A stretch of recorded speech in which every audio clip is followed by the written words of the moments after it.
Hi మిత్రులారా, ఈరోజు మీతో కలిసి ఒక అద్భుతమైన ప్రయాణంలో పాల్గొనబోతున్నాను. మన పల్లెటూరి అసలైన అందాలని, ప్రకృతి సౌందర్యాన్ని చూడబోతున్నాం. కానీ ఈ కథలో ఒక విచిత్రమైన మలుపు కూడా ఉంది. ఒక చెరువు ఎలా కనిపించకుండా పోయిందో దాని వెనుక ఉన్న కథ ఏమిటో తెలుసుకోబోతున్నాం. మొదట మనం వెళదాం ఆ అందమైన వరి పొలాల మధ్యకు. చూడండి, ఎంత అద్భుతంగా ఉన్నాయి ఈ పూర్తిగా పండిన వరి పొలాలు.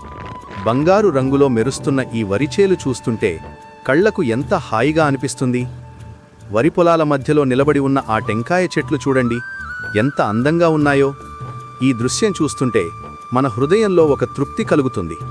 గత కొన్ని రోజులుగా బాగా వర్షాలు పడ్డాయి కాబట్టి ఇప్పుడు వాతావరణం చాలా చల్లగా ఆహ్లాదకరంగా ఉంది.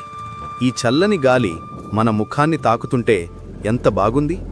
ఇప్పుడు మనం చేరుకున్నాం ఒక ప్రత్యేకమైన ప్రాంతానికి. మీరు చూస్తున్న ఈ ప్రాంతం గురించి వింటే మీకు ఆశ్చర్యం అనిపించవచ్చు. ఇది ఒక చెరువు అని చెబితే మీరు నమ్మగలరా? అవును, మీరు వింటున్నది నిజమే.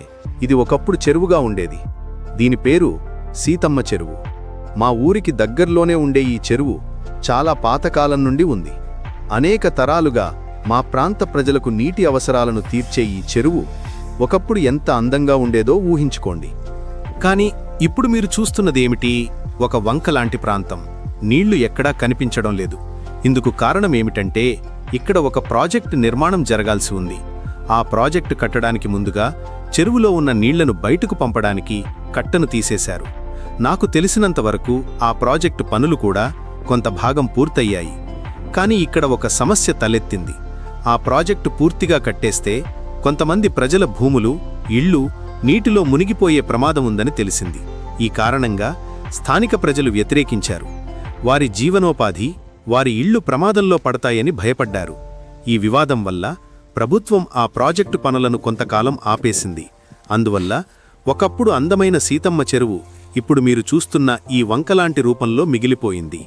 ఈ దృశ్యం చూస్తుంటే మనకు అనేక ఆలోచనలు వస్తాయి. ఈ సమతుల్యత సాధించడం ఎంత కష్టమో ఈ సీతమ్మ చెరువు కథ మనకు చెబుతుంది. ఒకప్పుడు నీటితో నిండి ఉండే ఈ చెరువు ఇప్పుడు ఖాళీగా ఉండడం చూస్తుంటే హృదయంలో ఒక బాధ కలుగుతుంది.